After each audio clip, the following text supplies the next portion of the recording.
Roma Wines present Suspense.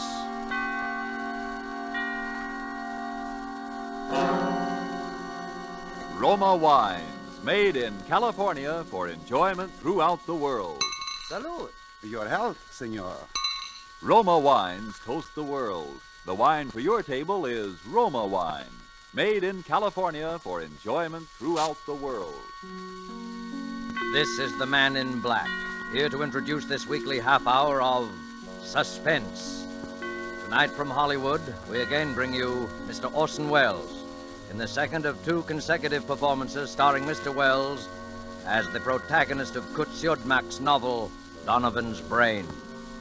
The producer of Suspense and its sponsors, the Roma Wine Company of Fresno, California, felt this story so unusual that it merited more than our usual time. So in somewhat of a departure from established radio formulas, we are bringing you the story of Donovan's Brain in two parts.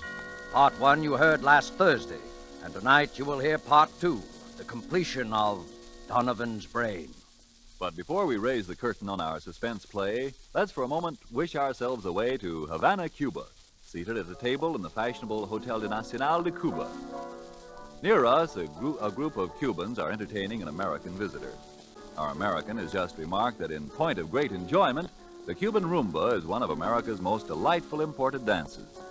And then, raising his wine glass, the Cuban host responds, "Then we have perhaps discharged some part of our debt to you Americans for this wonderful tasting wine that gives us such great enjoyment. It is wine that Cuba imports from your faraway California. It is Roma wine." Americans didn't have to wait for wine connoisseurs of other lands to discover the greatness of California's wine districts, the superb quality of Roma California wines. So many millions made this discovery for themselves that Roma wines have long been America's largest selling wines. But these millions discovered something more. In Roma wines, they discovered an easy, inexpensive way to increase the delights of daily living. Yes, millions have discovered that Roma wines, as a beverage on the table, and when used in entertaining, add a charm of a special and wholesome kind. I told you Roma wines cost little. That's because here in America you pay no high import duty, no expensive shipping charges. And two, Roma wines come from Roma's own wineries in the heart of choice California vineyard districts. So cost to you is only pennies a glass for R-O-M-A, Roma wines, made in California for enjoyment throughout the world. And now with part two of Donovan's Brain, and with the performance of Orson Welles as Dr. Patrick Corey, we again hope to keep you in suspense.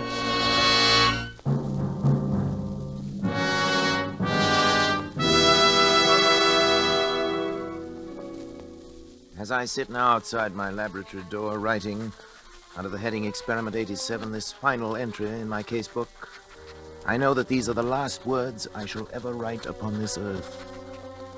For those who seek some explanation, I refer them simply to this casebook. Let them read it carefully. Perhaps they may then in some measure understand, if not condone, the awful circumstances under which I have been driven to the most appalling crime against God and nature that it has ever been the fate of mortal man to perpetrate.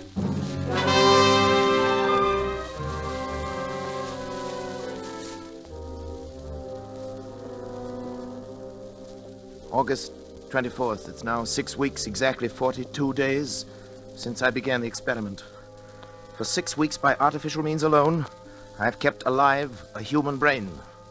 Completely detached from the body, floating in a bath of serum, nourished by a synthetic blood plasma fed through its arteries by an electric pump, it has remained alive. Not only alive, but I have succeeded in communicating with it. For I've even induced new growth of brain cells and so tremendously increased its mental faculties that by sheer brain power alone, it has actually been able to communicate its thoughts to me. And each day my communion with that living, pulsing mass of gray matter that was the brain of William Donovan becomes stronger and stronger. Even now I sense it striving to reveal some plan to me, something so truly world-shaking in its implications that only such an organism, developed to a point thousands of years ahead of its time, could ever have conceived it. So far I sense this only, but soon I shall know. Indeed, I shall be partner in its execution. What a fool I was ever to have considered for a moment my wife's demand that I end the experiment. It's because I refused, of course, that Janice left me a week ago without so much as a word of explanation or farewell. Even my son David and my assistant Schrott are privy to this conspiracy to thwart me, for when I ask about Janice, they pretend to know nothing, or they seek to avoid my questions. But the brain will live. Yes, I can hear it now. Its delta waves quite audible over the amplifying system I've arranged for it. Almost as though it were calling to me, trying to speak to me. The brain will live.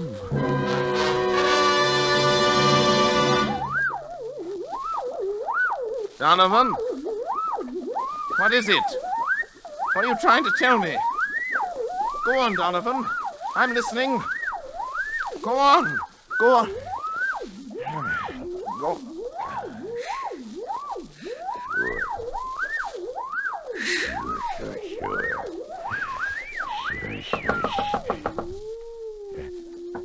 Who is it? It's me, Patrick and David. Well, what do you want? I want to talk to you, David. I've no time to talk. I'm busy. I'm Open the sorry. door, Go Patrick. away, I tell you. I'm busy. Please, Dad. Can't you two leave me alone? All right. What is it? What is it? Patrick, won't you come into the study with us for a few minutes? What have you got to say? You say right here. You know I can't leave the laboratory. Dad, it's only that, well, we wanted to talk to you in private. Well, don't tell me that you're afraid of this poor mass of brain cells here. It's not that, Dad, but we... Never mind, David. At least turn that thing off then, will you, Patrick? What difference would it make? It could still hear, couldn't it?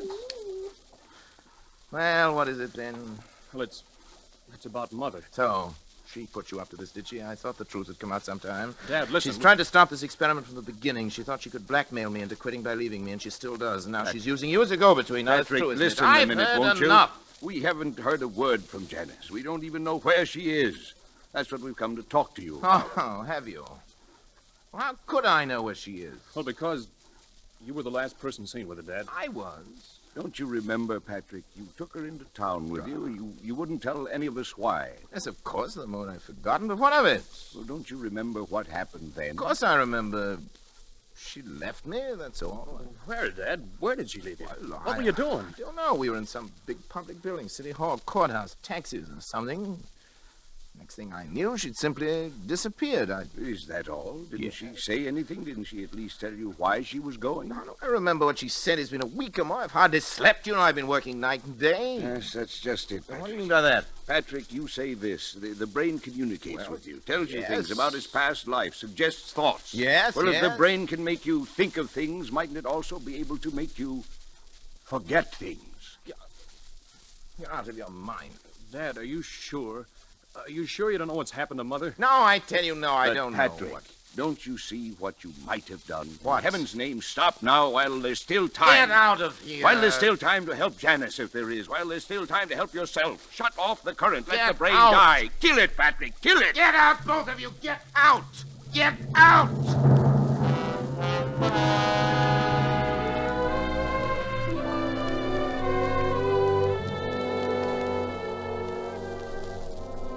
August 26th. The brain continues to communicate thought fragments. More and more easily, but nothing further on what I've come to think of as the plan. I'm now sleeping a great deal, but my dreams are becoming increasingly troublesome, although I'm at a loss to analyze them. Most frequent is a sort of vast cosmic valley, presided over by the colossal figure of a young man whom I seem to recognize, yet I never see his face. It's as though the entire population of the Earth were moving past him in review at his command.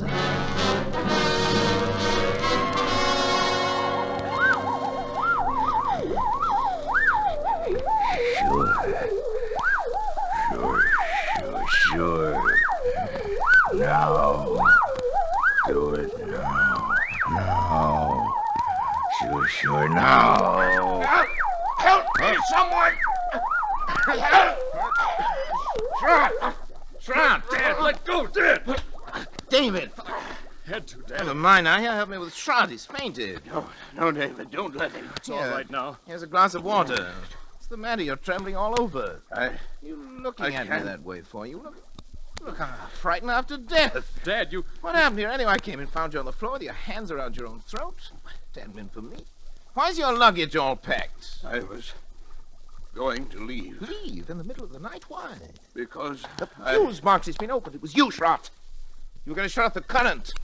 You were going to kill the brain. Patrick, you tried to strangle me. What? It's true, Dad. That's why I had to slap you. That's absurd. I came in here and found Schrott with his hands around his own throat. He was strangling himself. Dad, please think a minute. Nobody can strangle himself. Look at these marks on my throat. You think I could have done that? Oh, it's not possible, and yet... It's true, Patrick, that I tried to shut off the current. I was afraid for you. But as I opened the fuse box, I heard the delta waves in the laboratory suddenly become stronger and louder than they'd ever been before. And then... Then I... Yes. Then the brain knew? You even spoke in Donovan's voice, Donovan's Patrick. voice, his That voice. recurring phrase of his, sure, sure, sure, in his very tones, his very accent. Sure. You've created a monster, Patrick. It has the power to make me commit murder. The brain must die. Pull the switch in the fuse box, Patrick. It will only be a matter of seconds, Yes. and then... Yes, but I... You've got to, Patrick. Schrott, David, help me. I can't move. Come in. Pull the switch, hurry. Schrott, David, go on. You too? It's paralyzed, this Patrick. The brain won't let itself be killed. Then it has the power to live on. And on. To command us as long as we live. To make us do anything it wants. To kill. Murder. Dad, what are we going to do? Listen. The brain. It's laughing. Laughing.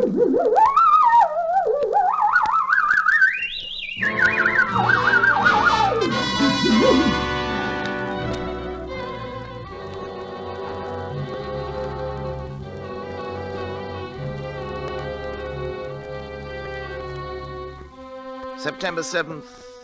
Schrott has left. He had to, of course, for his own protection, if nothing else. Before he left, he swore to eternal secrecy and was going to try to find Janice. The very thought that any harm might come to her through me is enough to drive me almost mad. As for David, although he's strong enough to prevent any untoward accidents, I don't know. He's volunteered to stay with me. He'll sleep at night behind locked doors. We must devote every faculty we possess together and independently to finding a way of destroying the brain. Perhaps while it sleeps. Although it seems to have developed tremendous powers of the subconscious, which operate even in sleep. The recurring dream, the now oppressive sense of some further task to be performed, continues. If Janice were only here, even her presence, I know, would help immeasurably to combat this fearful thing. Terrible thought crosses my mind. Could Schrott have left if the brain had not, for some reasons of its own, actually wanted him to leave?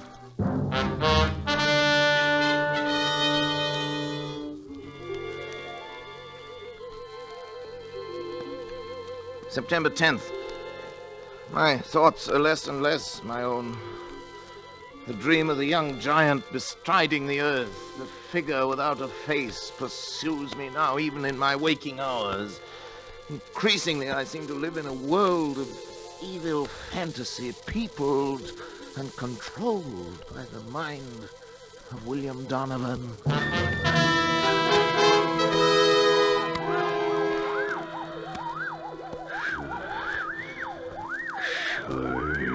Sure. It's not much time, but time enough. Time enough. Sure. Time enough. Sure. Hello? Who is it? Patrick? Oh, Janice. Janice, my darling. Janice. Hello, My Patrick. Sweetheart. How are you, Patrick? Oh, I'm well enough. But Janice, where have you been? Janice, why did you leave me that day? Why didn't you at least tell me? Where did you go down here? I was with friends. Well, did Trot tell you anything? No, nothing special. Well, Janice, I know I haven't been a very good husband these last months. I haven't been very kind or very considerate or even civilized. I haven't been myself, Janice. I know, Patrick. My poor If darling. you'd only known how I missed you after you left, how I needed you. I need your help, Janice. I know, Terribly. Patrick. Terribly. I came back to help you. But But what? where's David? He's asleep in the next room. That is, lately he's tried to make it a point to sleep only when I didn't. Tried to keep an eye on things. Patrick, I'm going to help you. Oh, darling. All I can. Any way I can. But first, I want to take David away. David, why? Because I don't think it's good for him to be here. No? I don't think that you... Patrick, I don't want to torment you. It's only that perhaps we can find a way if we know all the facts. What, Janice? Don't you know, really, where I was? No, how could I? Don't you remember where you took me? Where? I took you? You took me to a psychiatric clinic. clinic? You had me committed to a madhouse. No, it's Janice. No, not you. Donovan. Donovan. It was because I tried to make you stop the experiment. Yes. Kill the brain. As you left me there, you even spoke in Donovan's voice. Sure, you said. Sure. I thought they were the last words I would ever hear you speak. Oh, Janice, forgive me. Forgive me, baby. I couldn't persuade anyone. I was sane. Oh, sweet. After what you told them. Everything I said only made them think I was mad. I'm not mad. Am I, Patrick? I'm not mad. Am I?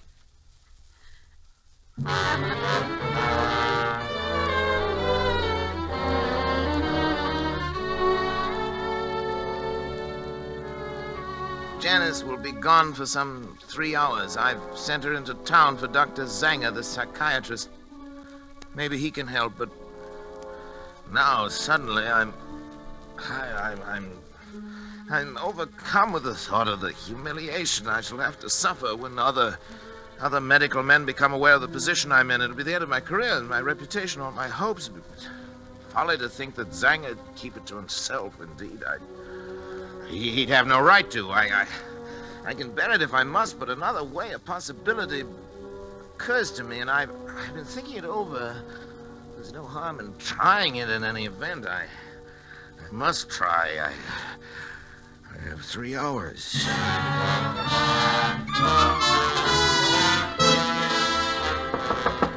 David! Yes, Dad? David, what's your blood type? Do you know your blood type? As a matter of fact, I Well, don't think I do. Why? No matter, we can easily find out. David, I think at last I know a way. To kill the brain? It's simple. It's perfectly natural, and yet 9 chances out of 10 is something Donovan had never known about. I'll do it myself. Unfortunately, my blood type and his are... they're the same. Transfusion? Of course, I have to replenish the blood substance periodically. Anyway, it's about time to do it again. I've always used my own because it was the same type as his, but if yours is a different type, the right type, You David. mean the wrong type? Yes, you've given the wrong... The brain will die given the wrong type. Yeah, sounds possible. I'm sure of that. I know it. But suppose the brain Yes? knows it knows other things. I've thought of that. It's a chance we'll have to take if you're willing, David, my boy. Of course I am, Then Dad. we'll take the blood sample now. Come into the laboratory. I only have the right blood type. Sure. Rather the wrong type. Now, if you haven't, we'll find someone who has. Maybe Schrott. Now, lie down there on the table, David. We want a tourniquet on your arm here. I'll A put it small on. syringe will do it. Go ahead, I'm ready. David, don't watch me. It'll be easier if you don't. For me. That's a funny one, coming from you. Well, doctors are never quite as steady with members of their own family, you know. Ready? Sure. Ready? Here we are. You all right? Yeah. Be through in just a second. You getting it all right? Yes, sure. Just a second now. Dad, I'm sleepy. You'll be over it in a minute. What's the matter? Why am I so sleepy? You'll be all right. Sleepy. So sleepy. Sure. That's what an anesthetic is for. Make you sleep.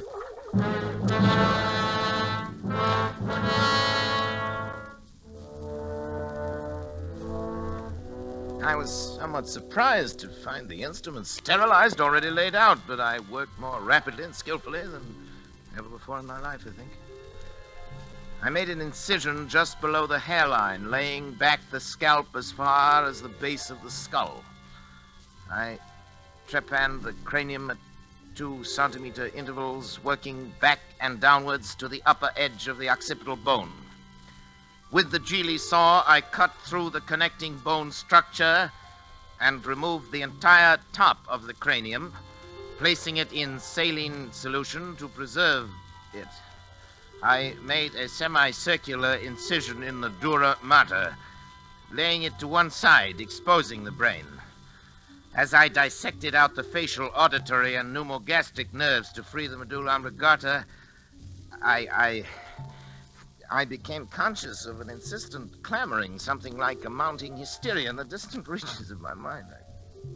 Almost as strong as the irresistible compulsion that drove me on. But my hand did not falter.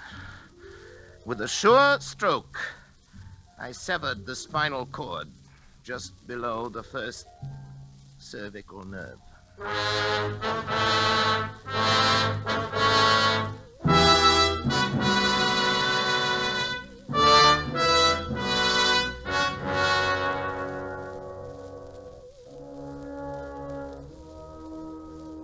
As I make this last entry with that awful guilt upon my soul, even now I cannot fully comprehend how it has been possible for any man, by mortal or immortal means, to be driven to such a crime. Even the divinity himself did not demand of Abraham that final sacrifice of expiation. When he, with his only begotten son, ascended the Mount of Olives. Perhaps Schrott is right. Perhaps there is indeed in man some spark of the divine that will elude our test tubes and our laboratories until the end of time. Perhaps that is the one thing that even Donovan did not foresee. I only know that at the instant my son died under my own hand, I was set free. At that instant, I saw and understood for the first time that monstrous plan born in the brain of William Donovan, of which I was to be the instrument. It was the plan I had glimpsed but never grasped in the recurring dream. Donovan did aspire to the domination of the world. And with those tremendous mental faculties that I myself had given him, it was literally within his power to become the absolute ruler of all mankind. Only one thing was lacking, a young, strong body into which those ever-growing brain cells could graft and affix themselves to live on, and on perhaps for centuries. He chose the body of my son, and now, my son, at last too late. I am free to destroy this foul thing of my creation. I know it as surely as I know that my own life must be forfeit. And the brain also knows. I can hear the disturbed, erratic oscillations of the delta waves coming through the laboratory door. But there's no room left in me now for fear. I shall take the 6 steps from the desk where I'm writing this across to the laboratory door. How often I've taken them in happier times. I shall open the door, close it behind me for the last time, and write finis to the mortal life of Patrick Arthur Corey and the brain of William Horace Donovan. May others learn from the record I leave here the lessons I have learned so bitterly and profit by them. And for the things that I have done, may God have mercy on my soul.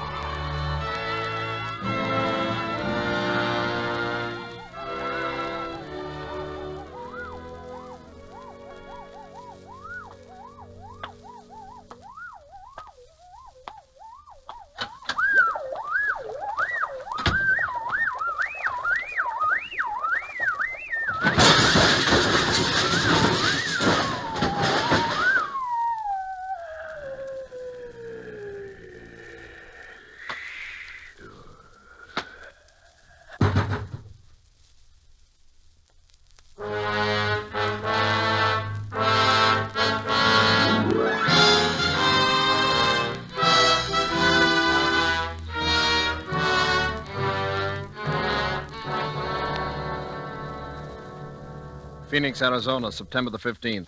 The bodies of Dr. Patrick Arthur Corey and his son David were found in Dr. Corey's own laboratory early today. Young Corey had apparently died on the operating table as a result of a delicate brain operation performed by his father.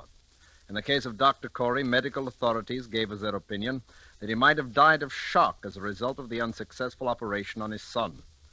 A curious feature of the case was the fact that numerous pieces of tissue identified as being from a human brain were found scattered about the laboratory floor, while a larger section of brain was found in the midst of an elaborate apparatus, evidently part of a scientific experiment.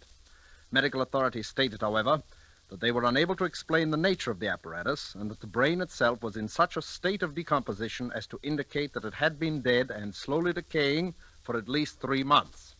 Dr. Corey is survived by his wife, Janice. She was committed to the County Asylum for the Insane late this afternoon. Burial of Dr. Corey will be at the Mount of Olives Cemetery.